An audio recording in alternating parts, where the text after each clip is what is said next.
고객 만족 측정의 원칙, 세 가지 원칙에 대해서 한번 살펴볼게요. 여기서는 이제 시험에 고객 만족 측정 원칙에 해당되지 않는 것은 또는 고객 만족의 측정 원칙에 해당되는 것은 이렇게 시험에 출제가 되기 때문에 이 큰 세 가지 항목, 계속성의 원칙, 그리고 정량성의 원칙, 정확성의 원칙 꼭 세 가지 기억을 해두시면 좋을 것 같고요. 그리고 각각의 의미들도 여러분들이 숙지를 해두시면 좋을 것 같아요. 자, 그러면 계속성의 원칙을 보면 우리가 이거를 이제 시계열적 방법이라고 하는데 계속성의 원칙이라는 거는 조사를 쉽게 얘기해서 뭐죠? 정기적으로, 지속적, 주기적으로 해야 된다라는 거죠. 고객 만족도를 과거, 현재, 미래, 과거와 현재와 미래와 비교할 수 있도록 해야 돼요. 그러면 어때요? 당연히 이거를 정기적으로 해야 되겠죠. 정기적으로 해야 비교할 수 있겠죠. 그럼으로써 미래에 어떻게 변할 것인지 파악할 수가 있다라는 거죠. 예를 들면 지금이 2022년도잖아요. 자, 2021년도에 했어요. 그리고 2020년도에 했어요. 그리고 2019년도에 이렇게 했습니다. 이렇게 정기적으로 하는 거예요. 그러면 만약에 2019년도에 83점이 나왔어요. 고객 만족 측정 그 결과가 83점. 그리고 2020년도에 80점이 나왔어요. 그리고 2021년도에는 78점이 나온 거예요. 그러면 작년에 2020년을 기준으로 봤을 때 작년에 비해서 어때요? 마이너스 3점. 오히려 더 하락한 거죠. 근데 2021년도에 보니까 어때요? 마이너스 2점. 또 작년 대비 하락한 거죠. 2019년도부터 총 5점이 하락한 거예요. 이렇게 비교할 수 있어야 된다는 거죠. 그러면 비교함으로써 아니 왜 이렇게 고객 만족도가 이렇게 하락이 되는 건가? 그 원인을 분석해서 문제점을 찾아서 개선할 수가 있다는 거죠. 그리고 또한 그러면 미래에는 이게 어떻게 변할 것인지도 어때요? 우리가 과거를 알면 미래도 어느 정도는 예측이 가능할 수가 있다는 거예요. 이게 바로 계속성의 원칙이다라고 보시면 되고요. 다음 정량성의 원칙이라는 거는 조사는 비교 가능하도록 정량적으로 수행해야 됩니다. 자, 이 말은 뭐냐면 정량적이라는 거는 수치화시키는 거죠. 수치화. 즉 정성적인 건 좀 모호하고 추상적이죠. 이거를 우리가 측정하기 위해서는 어떻게 해야 돼요? 수치화 시켜야 돼요. 즉 정량화 시켜야 됩니다.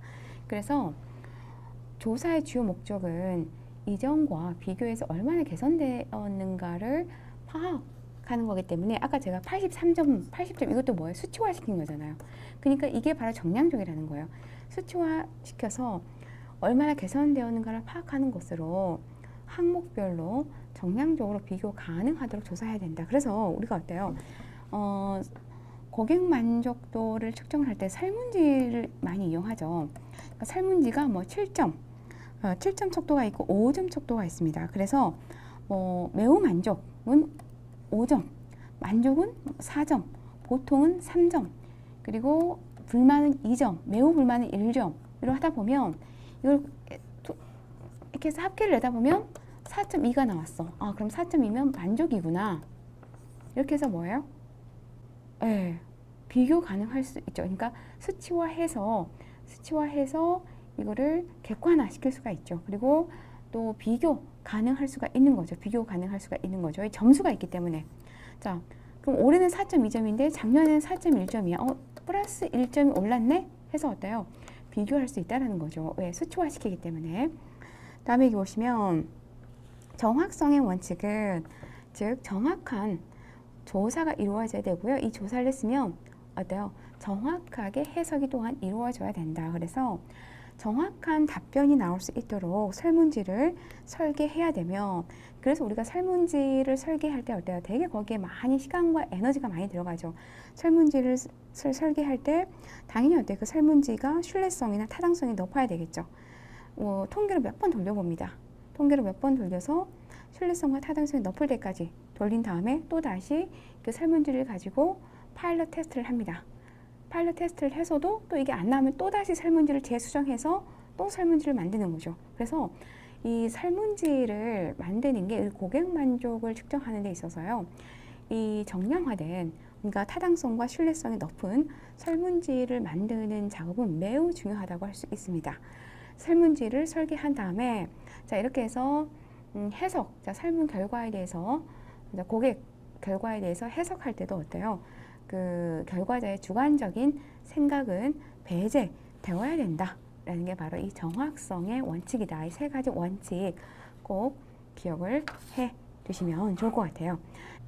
자, 다음에 이제 고객 만족 측정 방법에 대해서 한번 보도록 할게요. 고객 만족 측정 방법은 크게 직접 측정과 그리고 간접 측정, 그리고 이 직접 측정과 간접 측정을 혼합한 혼합 측정이 있습니다. 그럼 하나하나 보면 이 고객 만족 측정 방법이요. 최근에 시험에 매우 출제가 잘 돼요. 그래서 꼭 숙지를 해두시면 좋을 것 같고요. 자, 그럼 하나하나 보면 먼저 제가 직접 측정과 간접 측정, 혼합 측정이 뭔지 먼저 간략하게 먼저 설명을 좀 드릴게요. 그래야 좀 이해하기가 편할 것 같아요. 직접 측정이란 뭐냐면 말 그대로 다이렉트로 측정하는 거예요. 직접적으로. 자, 예를 들면 자, 냉장고에 대한 겁니다. 냉장고. 자, 가전제품 냉장고예요. 냉장고 사용에 만족하십니까? 냉장고 디자인에 만족하십니까? 냉장고의 사용 사용 전력에 만족하십니까? 이렇게 해서 직접적으로 묻는 거예요. 이게 바로 직접 측정이에요. 근데 간접 측정 있죠? 간접 측정이라는 건 뭐냐면 간접적으로 쉽게 얘기해서 측정하는 거예요. 그러니까 만족으로 묻는 게 아니고 예를 들면 자, 아까 냉장고 있잖아요. 냉장고. 냉장고 가격 예를 들면 냉장고가 나왔습니다. 자, 냉장고 가격은 적당하다고 봅니까? 품질은 뭐 어떻습니까? 괜찮다고 봅니까? 성능은 괜찮다고 봅니까? 성능은 또는 디자인은 뭐 세련됐습니까? 별로입니까? 이런 식으로 해가지고 그 제품 자체에 대해서 간접적으로 묻는 거예요. 이게 바로 간접 측정이다라고 보시면 될 것 같아요. 말 그대로 혼합 측정은 이 직접 측정과 간접 측정을 혼합해서 혼합 비율로 몇 대 몇 이렇게 혼합해서 하는 게 혼합 측정이다 라고 이렇게 보시면 돼요. 이해되셨죠? 자, 그러면 하나하나 좀 보게 되면 직접 측정이라는 거는 자, 일반적으로 단일한 설문 항목 또는 복수의 설문 항목을 통해 만족도를 측정하는 방법이다. 그러니까 단일 설문이라는 건 하나 묻는 거죠. 뭐 예를 들면 냉장고에 대해서 전반적으로 만족하셨습니까? 이 하나로 끝내버리는 거고, 복수 설문이라는 거는 뭐 냉장고 사용에 만족했습니까? 냉장고 디자인에 만족했습니까? 냉장고 뭐 사용 전력에 만족했습니까? 이렇게 해서 복수 설문을 통해서 측정하는 거다라고 이렇게 보시면 됩니다. 그 다음에 이번에 보시면 니은에 보시면 단일 문항 측정 방법에서 측정 오차 문제를 해결하기 어렵기 때문에 그래서 어때요? 우리가 복수 설문 항목을 통한 측정으로 한정하여 정의하기도 한다라는 거죠. 그러니까 단일 문항만으로는 그 측정에 대한 오차가 당연히 발생할 수밖에 없어요. 그러니까 정확한 결과가 나올 수밖에 없기 때문에 최대한 어때요? 복수의 설문 항목을 통해서 많이 측정을 하죠. 이 부분이 시험에서 말바꾸기로 많이 건드려져요. 뭐 단일 문항 측정 항목에서 또는 복수의 설문 항목을 통해 이루어지는데 이거를 복수 문항 측정 항목에서 뭐 단일의 설문 항목을 통한 측정으로 한정하여 정의하기도 한다. 이게 참 말바꾸기로 시험에서 좀 많이 출제가 되었기 때문에 꼭 숙지를 해두세요. 단일 문항 측정은 어때요? 특정 오차 문제가 발생할 수밖에 없어요. 한두 가지 아주 질문을 하는 것은 당연히 정확한 결과가 나오지 않죠.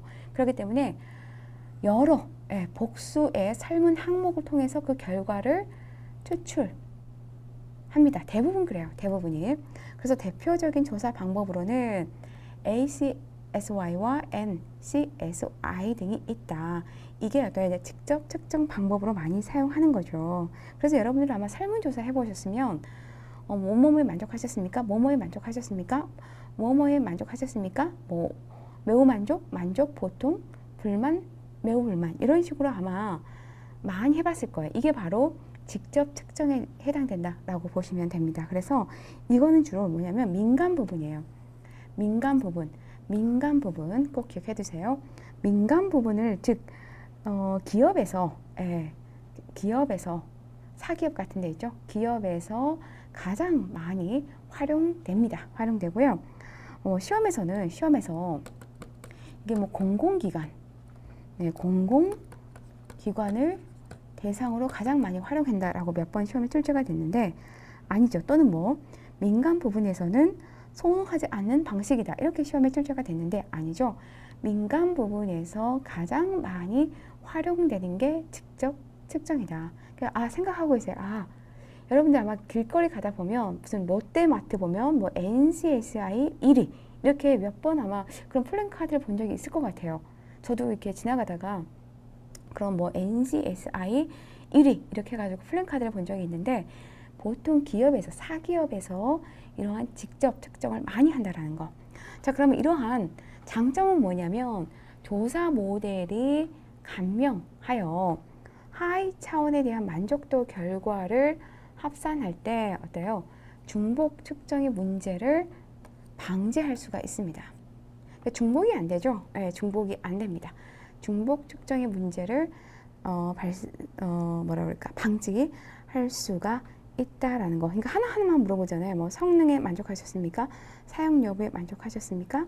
품질에 뭐 만족하셨습니까? 이걸로 끝나는 거예요. 그러니까 되게 간명하죠. 조사 모델이 간명하고 또한 중복되지 않아요. 그냥 만족했느냐, 불만족했느냐 이 부분에 궁극적으로 물어보는 거기 때문에 중복 측정의 문제가 발생되지 않는다. 다음 이제 간접 측정이라는 건 제가 말씀드렸죠. 직접 측정을 예를 들면 이거예요. 간접 측정이라는 건 아까 제가 말씀드린 것처럼 자, 만족을 측정하는 품질이라든가 뭐 냉장고다. 그럼 품질, 뭐 성능 또는 뭐 가격 이런 것들 이 냉장고가 가지고 있는 그 요소에 대해서 물어보는 게 바로 간접 측정입니다. 만약에 품질이 좋다. 그러면 어때요? 당연히 이걸 어때요? 만족했구나 생각하는 거죠. 품질이 매우 좋다라는 거는 그러면 매우 만족이구나 이렇게 우리가 추론해 볼 수가 있는 거죠. 이게 바로 간접적으로 물어서 고객 만족 결과를 측정하는 게 바로 간접 측정이다라고 보시면 돼요. 하나하나 보면 만족에 대하여 직접 설문을 통해서 측정하는 것이 아니죠. 아까 제가 말씀드렸죠. 직접 설문을 통해서 측정하는 것은 직접 측정인 거죠.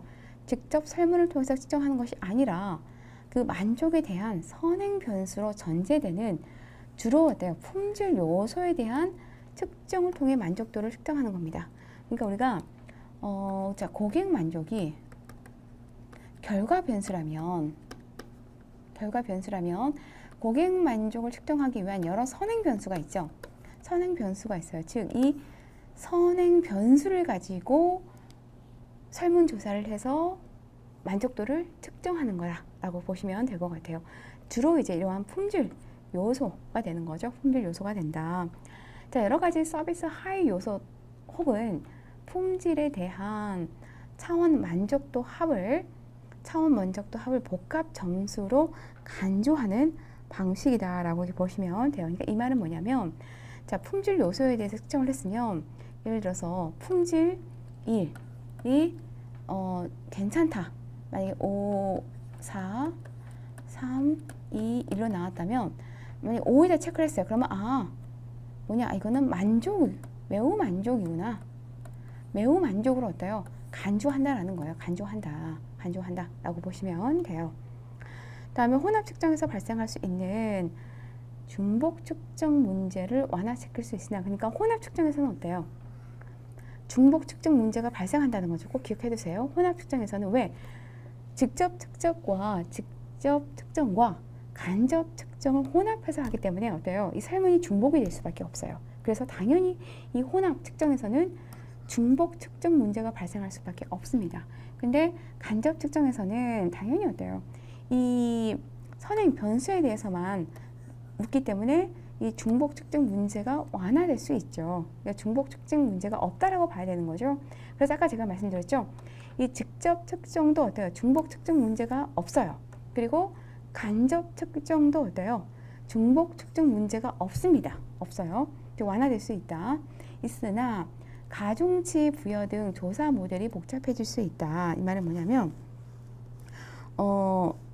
그 측정을 할 때요. 측정을 할 때 여기다가 가중치를 부여를 합니다. 예를 들면 냉장고다. 냉장고.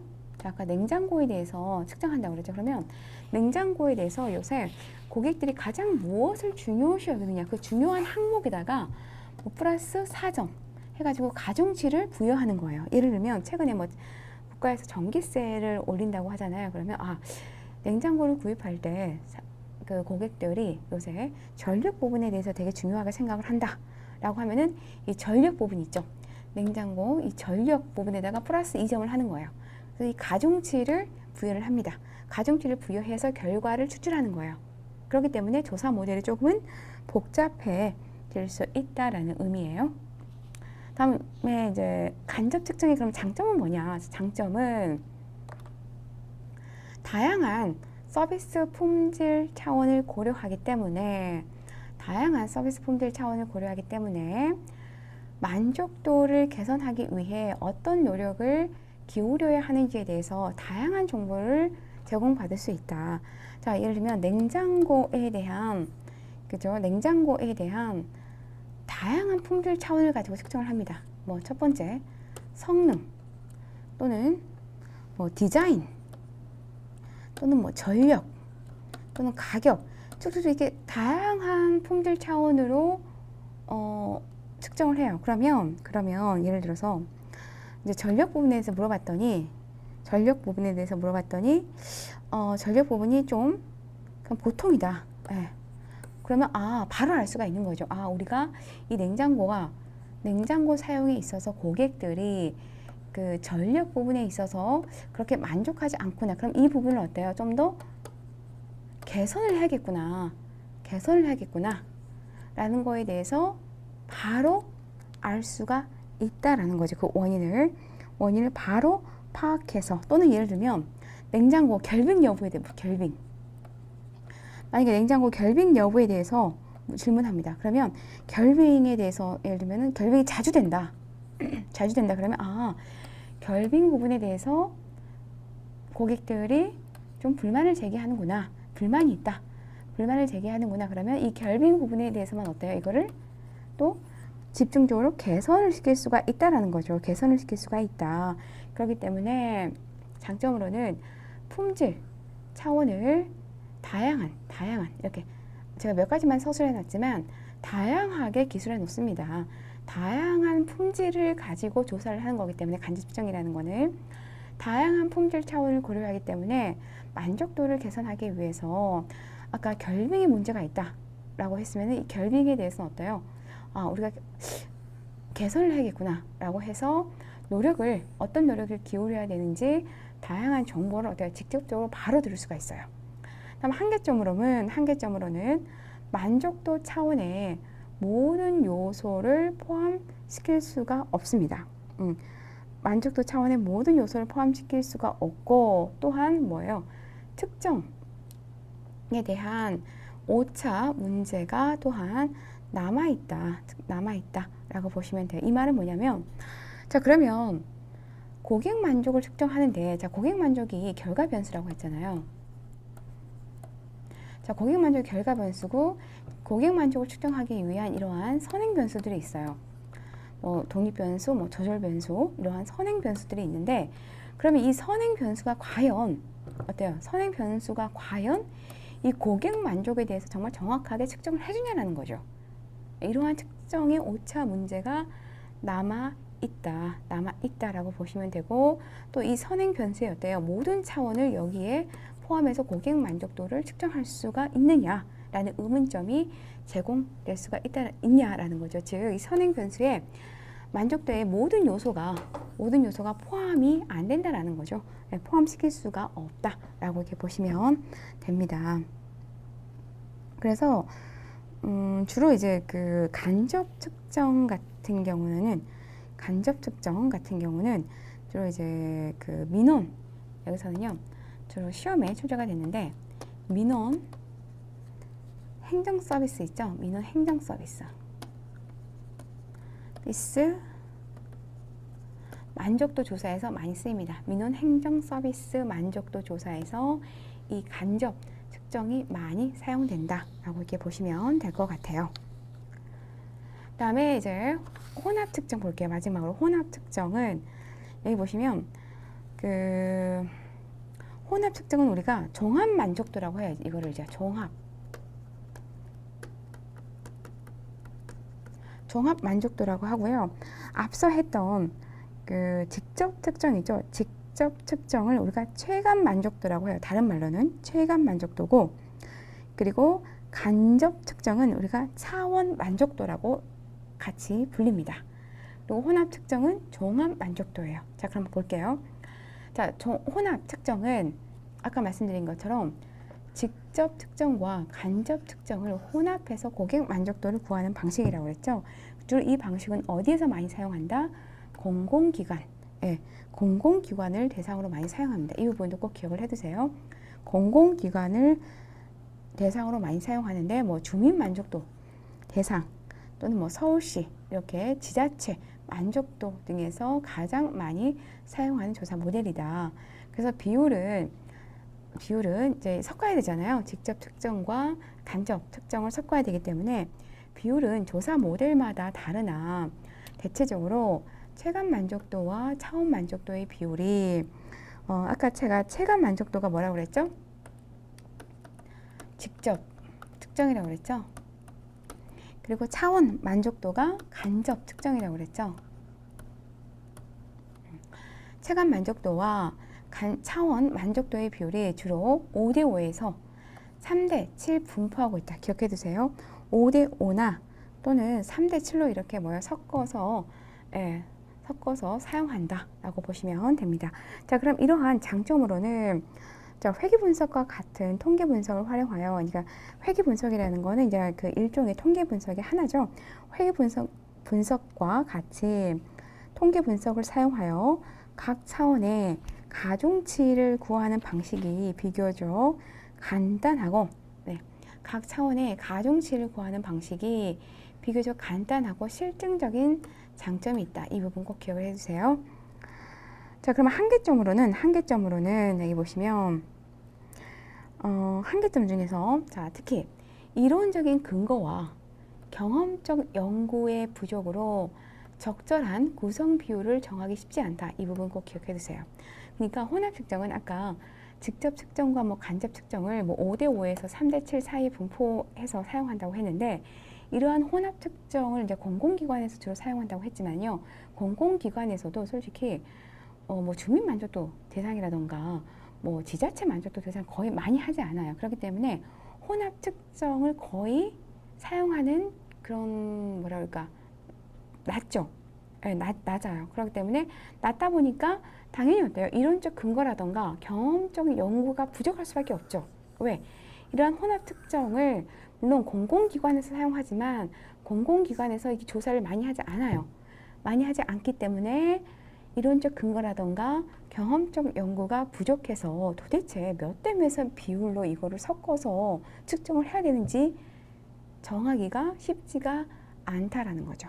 그리고 체감 만족도와 차원 만족도를 합산하여 종합 만족도 지수를 구할 때, 체감 만족도는 아까 뭐라고 그랬죠? 직접 측정이라고 그랬죠?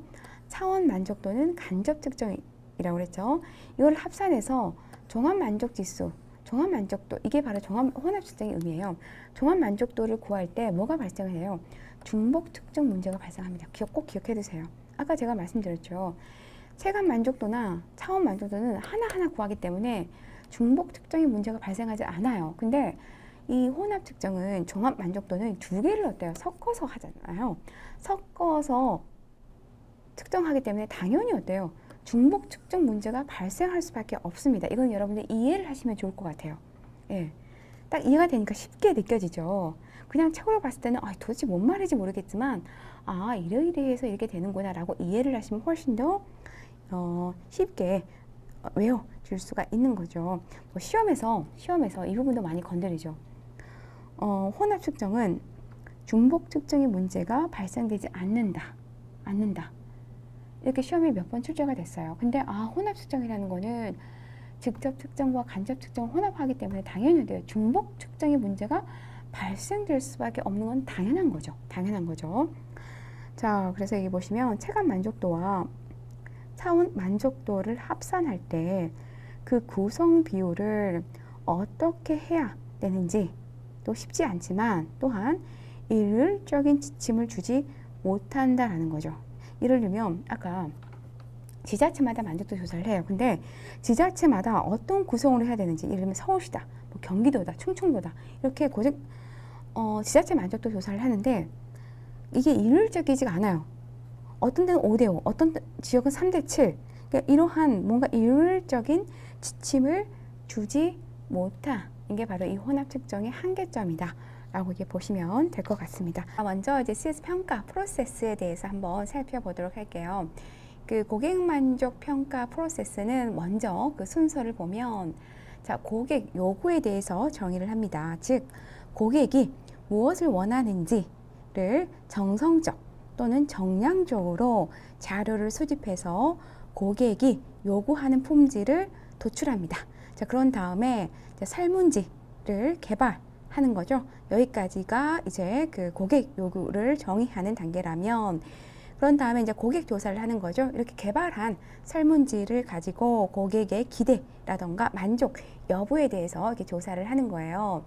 그런 다음에 이제 CS 고객 만족 평가 지표를 개발을 해요. 그래서 이렇게 고객 조사로 얻어진 그 자료를 토대로 그 핵심 관리 요소의 성과 지표, 우리가 이제 보통 KPI 지수라고 하는데 이러한 성과 지표를 도출을 합니다. 자, 그런 다음에 CS 평가 실행 체계를 구축을 해요. 그래서 즉 평가 대상이라던가 또는 평가 주기라던가 또는 평가 도구라던가 또는 평가 방법 등을 이제 구체적으로 마련하는 기틀을 잡는 거다라고 보시면 되고요. 이제 최종적으로 이제 실행에 옮깁니다. 즉, 이렇게 이제 CS 평가 그 체제가 구축이 됐으면 이제 이거를 그 토대로 해서 부서별 그리고 개인별 목표를 설정하고, 그리고 실행 계획 어떻게 우리가 이제 실행할 것인지를 계획을 수립하여 활동을 전개하는 거죠. 그런 다음에 이제 평가해서 잘하는 개인이나 이제 부서에게는 이제 보상이 적절히 이루어진다라고 이렇게 보시면 될 것 같아요. 자, 그래서 이제 여기서는 저와 함께 강의할 내용에서는 이제 고객 조사 부분에서 같이 보도록 할게요. 이 고객 조사 부분이 시험에 자주 출제되는 부분이기 때문에 꼭 숙지를 해두시면 좋을 것 같아요. 자, 그러면 이제 고객 조사에서 대표적으로 우리가 그 하는 게 바로 정성적 조사와 바로 정량적 조사가 있는데, 자, 그럼 하나하나 보면 자료 수집 방법의 결정에서 먼저 크게 두 가지 그 방법으로 나뉘죠. 먼저 1차 자료와 그리고 2차 자료로 나뉩니다. 그럼 1차 자료라는 게 뭐냐? 1차 자료라는 거는 조사자가 직접이에요. 직접 수집한 자료를 우리가 1차 자료라고 해요. 그래서 1차 자료에서 가장 많이 쓰는 조사 방법이 바로 정성조사와 정량조사죠. 우리가 정성조사를 질적 조사라고 해요. 즉 이제 비계량적 방법으로 조사한 거고요. 그다음에 정량조사는 우리가 양적 조사라고 해요. 이거는 이제 계량적 방법으로 조사한 거예요. 그래서 여기서는 정성조사와 정량조사에서 좀 심도 있게 공부를 좀 해보도록 하겠습니다. 자, 그러면 이제 먼저 정성조사부터 한번 살펴보도록 할게요. 아무래도 이제 이 부분은 우리 수험생들이 공부하기에 상당히 좀 어려워하는 그런 파트예요. 왜냐면 아무래도 이제 CS 평가 프로세스가 뭐 솔직히 이걸 전공했다고 해서 거의 접해본 분들이 없고 상당히 내용 자체가 생소하고, 그리고 상당히 어떻게 보면은 되게 전문적인 분야예요. 그러니까 우리가 전문적인 분야에 조금 더 깊게 들어가는 좀 전문적인 분야이기 때문에 좀 어려울 수밖에 없습니다. 최대한 제가 좀 쉽게 좀 설명을 좀 드리고자 할게요. 자, 그러면 이제 먼저 정성조사에 대해서 한번 살펴보면, 자, 아까 정성조사는 제가 비계량적 방법이라고 했죠. 자, 정성조사의 의미를 보면, 먼저 소비자의 마음으로 들어가 그들을 이해하고 탐색하고 진단하는 것이다. 자, 이 말은 뭐냐면요. 그 소비자의 그런 그 니즈, 욕구를 파악하기 위해서 소비자를 행동 개체인 그 인간으로 있는 그대로 바라보고자 한 거죠. 자, 그럼으로써 그들의 욕구를 좀 더 그 깊이 있게 들어보고자 하는 거예요. 예, 이게 바로 정성조사다. 그다음에 그러기 때문에 그 심층적 내용의 자료 수집이 가능하다라고 이렇게 볼 수 있겠죠. 왜냐하면 그 각각의 그런 소비자들의 마음으로 들어가서 집중적으로 그들을 이해하고 탐색하다 보니까 어때요? 당연히 심층적인 그런 자료 수집이 가능합니다. 이거는 아직까지도 왜 그러지라고 헷갈릴 수 있지만 계속 이렇게 제가 설명을 하면 이제 이해가 되실 거예요. 자, 그렇기 때문에 뭐냐면 정성조사는 소비자 본래 음성을 들을 수가 있어요. 자, 우리가 정성조사에서 뒤에 설명이 나와 있지만 저는 이제 대표적으로 사용하는 게 포커스 그룹 면접이라고 해가지고 FGI를 많이 사용을 해요. 그래서 한 그 8명에서 12명 정도 우리 그 제품과 서비스를 이용한 고객들과 함께 면담을 실시하는 거죠. 면담을 실시하면서 질문하고 답하다 보면은 어때요? 그 소비자가 가지고 있는 본래 음성을 들을 수가 있다라는 거예요. 직접적으로. 그다음에 가이드라인을 활용하여 이거는 이제 비구조적인 우리가 이거를 정성조사를 비계량적 또는 비구조적 조사 방법이라고 합니다. 왜냐하면 뭔가 틀이 없어요. 예. 자, 아까 말씀드린 것처럼 소비자들하고 면담을 할 때 그때의 소비자의 욕구에 맞춰서 또는 그때 상황에 맞춰서 적절하게 적시에 질문을 하면서 소비자의 욕구를 끌어내는 거기 때문에 비구조적이고 비계량적이다라고 하는 거예요. 그래서 비구조적이라는 말의 의미는 바로 뭐예요? 상황 변수에 유리하다. 즉, 그 틀에 짜여진 대로 질문을 하는 게 아니고 고객의 그 소비자의 그런 상황, 감정 상태. 우리가 보통 이제 TV 많이 보면 뭐 의식의 흐름대로 적절히 질문을 건네면서 소비자의 니즈를 파악하는 게 정성조사이기 때문에 바로 상황 변수에 유리하다라고 보시면 됩니다. 그다음에 이제 적은 표본을 사용하죠. 아까 제가 말씀드렸죠. 일반적으로 8명에서 12명 사이의 소비자를 대상으로 조사를 하기 때문에 좀 극히 적은 표본을 사용하지만 그렇기 때문에 면담을 할 때 되게 몇 시간을 해요. 네, 몇 시간을 합니다. 되게 깊이 있게 면담을 합니다. 깊이 있게 면담을 하기 때문에 심층적 내용 자료 수집이 가능한 거죠. 적은 표본을 사용하고 여기 보시면 소비자를 하나의 개인으로 기술하고 이해한다. 이 말은 뭐냐면 소비자, 이제 한 명의 소비자 있죠. 한 명의 고객을 모 집단의 대표성을 띠고 있다고 보는 거예요. 그래서 쉽게 얘기하면 한 명이 진술한 그 의견이 100명의 의견이라고 생각해서 반영한다라는 거죠. 네, 이해 좀 되셨나요? 그래서 소비자를 하나의 개인으로 기술하고 이해하려고 하는 게 바로 이 정성조사다라고 보시면 돼요. 그러니까 예를 들면 만약에 하나, 둘, 셋, 넷, 다섯, 여섯, 일곱, 8명과 면담을 한다. 근데 8명밖에 되지 않아요. 근데 이 한 명이 예를 들면은 한 명이 100명을 대표한다고 보고요. 또 이 한 명이 100명을 대표해서 얘기를 한다고 봐요. 그리고 또 이 한 명이 100명을 대표해서 진술을 한다고 보는 거예요. 이게 바로 정성조사라는 거죠. 그래서 여기 보시면 마지막으로 누가 해석하느냐에 따라서 이제 조사자인 그 상대에 따라서 누가 해석하느냐에 따라서 주관적 같은 조사를 놓고도 다른 결론을 또 낼 수도 있죠. 같은 조사를 놓고도 조사자의 그런 그 수준에 따라서 다른 결론을 내릴 수 있다라고 보시면 됩니다. 자, 이 그림 보시면, 자, 그러면 정량조사 보도록 할게요. 정량조사. 자, 정성조사와는 다른 정량조사는 뭐냐? 정량조사는 아까 계량적 방법이라고 했죠? 계량적 방법이고, 그리고 구조적, 구조적 방법이다라고 보시면 돼요. 뭐냐면, 확률적 기초에 근거를 둔 다수를 대상으로 한 조사입니다. 다수. 네, 다수를 대상으로 한 조사이다. 물론 그 정성조사와 정량조사의 의미는 시험에 출제하진 않아요. 근데 기본적으로 우리가 정성조사와 정량조사를 이해를 해야 다음 페이지로 넘어갈 수가 있어요.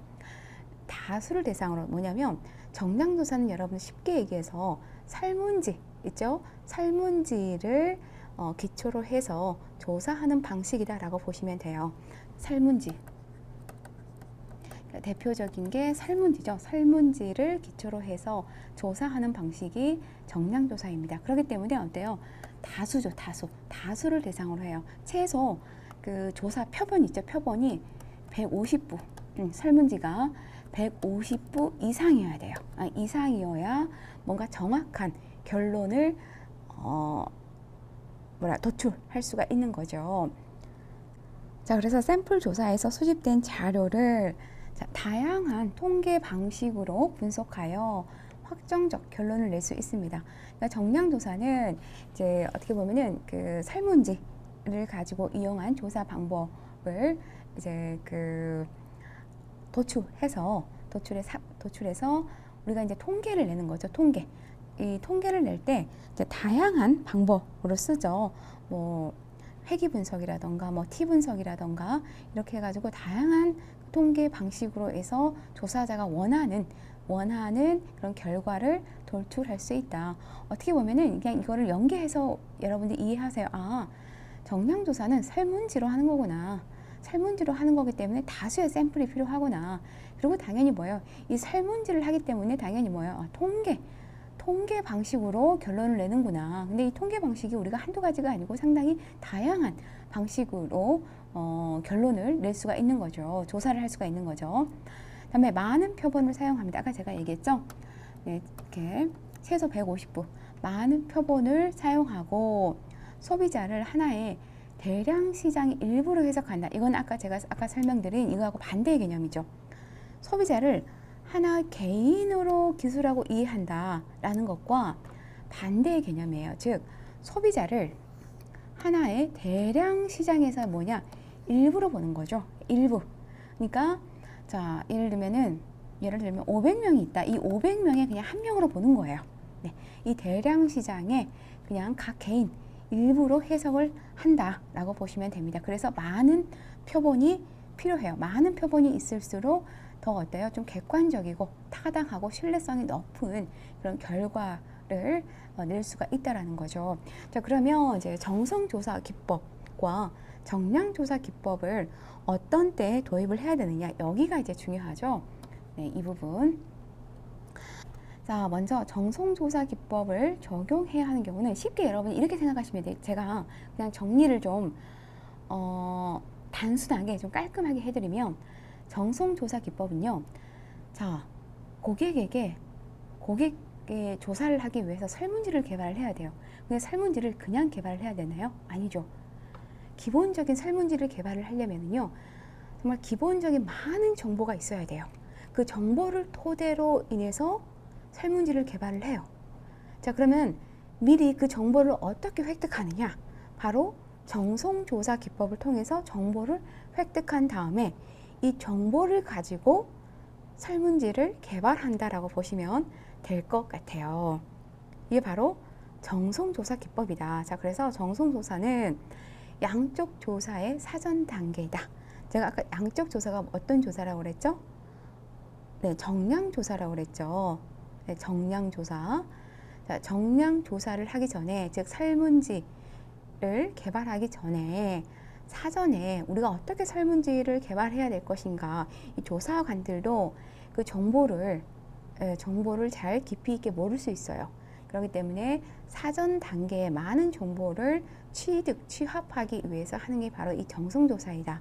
그리고 가설을 발견하기 위해서 한다. 자, 이 말은 뭐냐면요.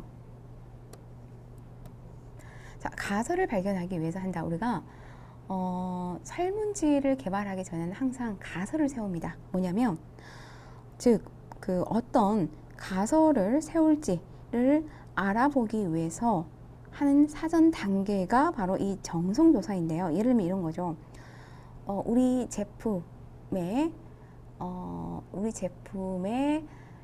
혜택에 뭐 고객들은 만족할 것이다. 또는 뭐 우리가 제공하고 있는 뭐라 그럴까, 가격에, 그 제품 가격에 고객은 만족할 것이다. 뭔가 이 가설을 세워야 돼요. 근데 이 가설 작업이 되게 중요한데, 근데 이 가설 작업도 어느 정도 뭐예요? 고객 욕구 니즈에 대한 정보를 알아야만 가설을 세울 수가 있어요. 그래서 가설을 세우기 전에, 가설의 발견이라는 거는 이제 가설을 세운다는 의미이고요. 가설을 세우기 전에 이러한 정성조사를 통해서 정보를 획득한 다음에 가설을 세운다라는 거죠. 그래야 어때요? 그 가설이 좀 더 정확한 가설을 세울 수가 있겠죠. 그리고 아까 제가 말씀드린 것처럼 정량 조사를 하기 위한 그런 사전의 정보를 수집하기 위해서 이러한 정성조사 기법을 한다라고 이렇게 보시면 됩니다. 아까 말씀드린 것처럼 정성조사라는 게 어때요? 되게 심층적으로 깊이 있는 정보를 획득하기 위해서 하는 거잖아요. 그렇기 때문에 정량 조사를 하기 위해서는 이러한 고객의 심층적이고 깊이 있는 그 니즈를 파악하는 게 바로 이 정성조사이기 때문에 예비적 정보 수집으로 활용된다라고 보시면 돼요. 또한 이 정성조사는 다량의 샘플링이 어려운 경우에 합니다. 아까 말씀드린 것처럼 정량조사 같은 경우는 되게 다량의 샘플링을 가지고 하죠. 근데 정성조사 같은 경우에는 보통 10명 그 사이에서 진행을 하죠. 그렇기 때문에 다량의 샘플링이 어려운 경우에 한다라는 거. 그다음에 소비자의 아까 말씀드린 것처럼 심층적이고 구체적인 정보를 획득하기 위해서 하는 거고요. 그리고 조사자가 그 사전 지식이 부족할 경우에 이러한 정성조사를 통해서 사전 지식을 획득하기 위해서 한다라고 이렇게 보시면 됩니다.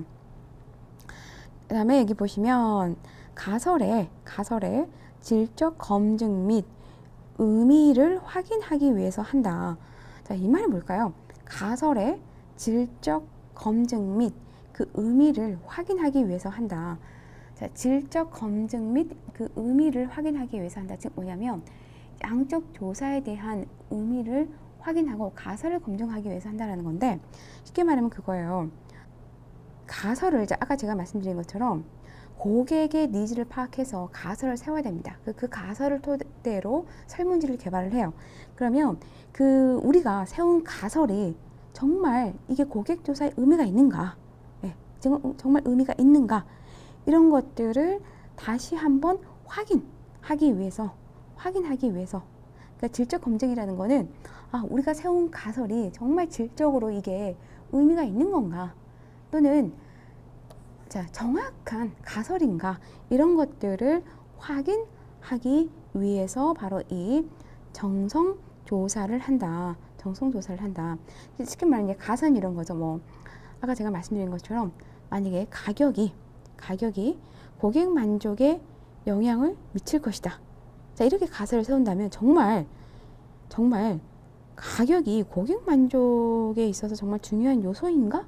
이런 것들을 어때요? 정성조사를 통해서 파악할 수가 있는 거죠. 왜냐하면 가설이라는 거는 정말 의미 있는 가설을 세워야 되거든요. 아무 가설이나 막 세워서는 정말 의미가 없죠. 네, 필요가 없죠. 이러한 고객 조사를 하는 데서 별로 필요가 없는 거죠. 자, 다음에 소비자의 언어를 발견하고 확인하기 위해서 한다. 아까 제가 말씀드린 것처럼 고객의 입장에서 직접적으로 고객의 욕구를 심층적으로 그렇죠? 파악할 수가 있는 거죠. 그 다음에 신속한 정보 획득이 가능하다. 그러니까 아까 말씀드린 것처럼 조사관과 면접 한 10명 정도의 소비자가 그 자리에서 그 면접 미팅을 합니다. 그러면 어때요? 바로 질문하고 바로 피드백 받을 수가 있는 거죠. 네, 질문하고 그러니까 조사관이 질문하면서 소비자로부터 피드백을 바로 받을 수가 있는 거죠. 그래서 신속한 정보 획득이 가능하다. 또한 정성조사는 소비자를 깊이 있게 이해하려고 하는 시도이다. 아까 제가 설명드렸죠. 자, 그래서 이 정성조사 기법에서는 여러분들이 꼭 알고 가셔야 되는 게 양적 조사의 사전 단계이다. 이제 가설을 세우고 설문지를 개발하기 위한 정보, 정말 질적으로 좋은 정보를 획득하기 위한 단계이고, 그리고 어떤 가설을 세워야 될지를 발견하는 단계이다. 그러니까 항상 설문지를 개발하기 전에 가설을 세운다고 그랬잖아요. 그러면 정말 어떤 가설을 세울까 이런 것들을 파악할 수 있게 해주는 게 또 이 정성조사 기법이다.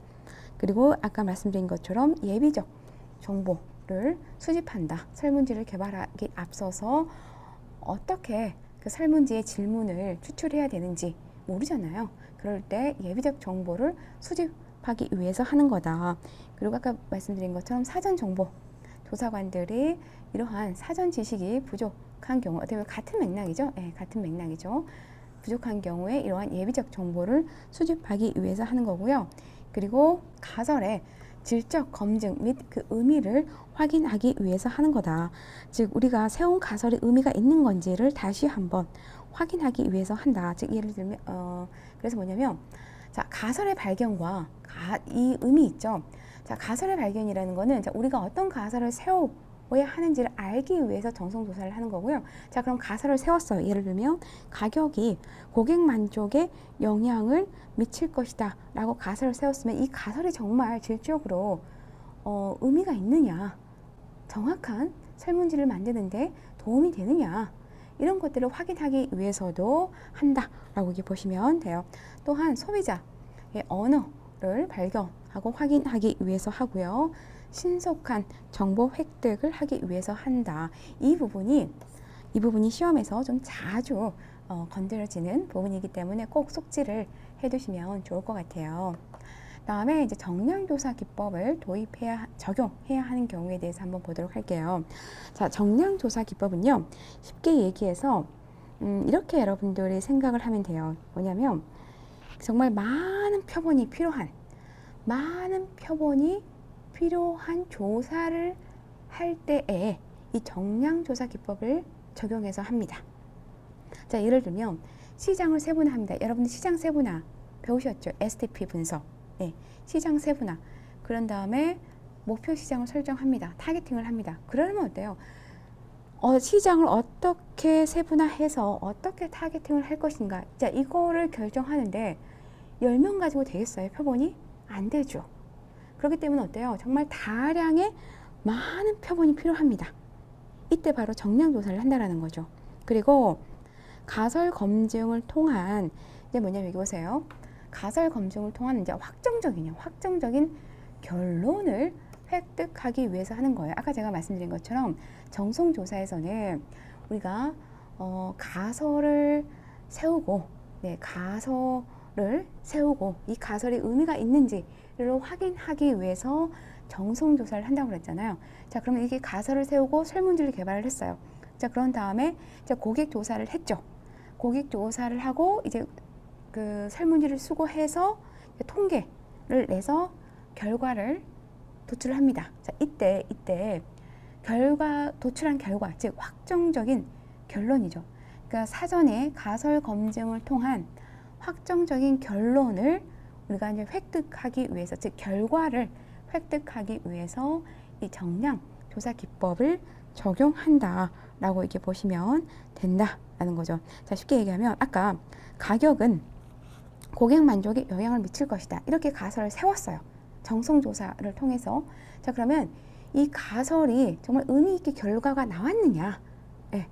가격이 고객 만족에 영향을 미친다. 정부. 이렇게 맞다, 틀리다로 결과가 나왔느냐? 어떤 결과가 나왔느냐라는 확정적인 결론을 획득하기 위해서 이 정량조사를 한다라고 보시면 돼요. 쉽게 얘기해서 세운 가설을 마지막으로 검증하기 위해서 정량 조사를 한다라고 보시면 됩니다. 다음에 소비자의 특성별 니즈와 구조 차이, 예를 들면 뭐 소비자의 나이, 성별, 뭐 소득별, 지역별, 학력별, 자, 이런 것들을 확인하기 위해서 우리가 그 정량 조사를 하죠. 이런 것들은 어때요? 10명의 표본으로는 어림도 없죠. 최대한 많은 표본이 있어야 되는 거죠. 그렇기 때문에 정량 조사를 하는 거고요. 그리고 가장 바람직한 컨셉, 용기, 상표명을 선정을 할 때도 어때요? 10명의 표본으로는 아무 의미가 없죠. 이것도 어때요? 아주 많은 다량의 표본이 샘플링이 필요한 거죠. 필요하죠. 그리고 시장 경쟁 상황이라던가 소비자의 태도, 행동을 파악하기 위해서도 많은 표본이 필요합니다. 많은 표본이 있어야 이것들에 대한 정확한 결과를 얻을 수가 있는 거고요. 그리고 각 상표의 포지셔닝, 강약점을 파악하기 위해서도 대량의 설문, 표본이 필요해요. 자, 이런 경우에도 우리가 정량조사 기법을 적용해야 된다. 그래서 자, 아까 제가 말씀드렸죠. 이 모든 것들이 다 어떤 것 같아요? 대량의 표본이에요.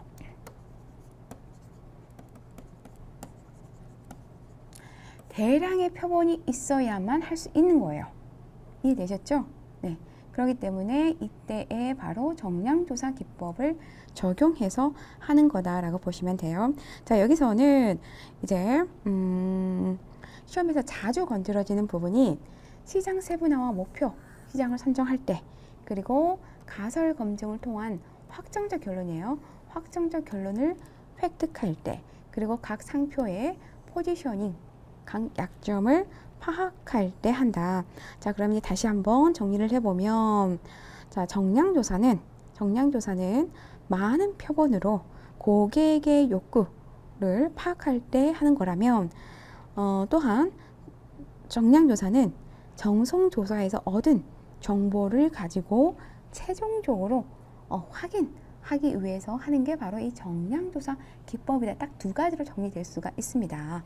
자, 이렇게 해서 정성조사 기법과 정량조사 기법에 대해서 한번 살펴보았습니다.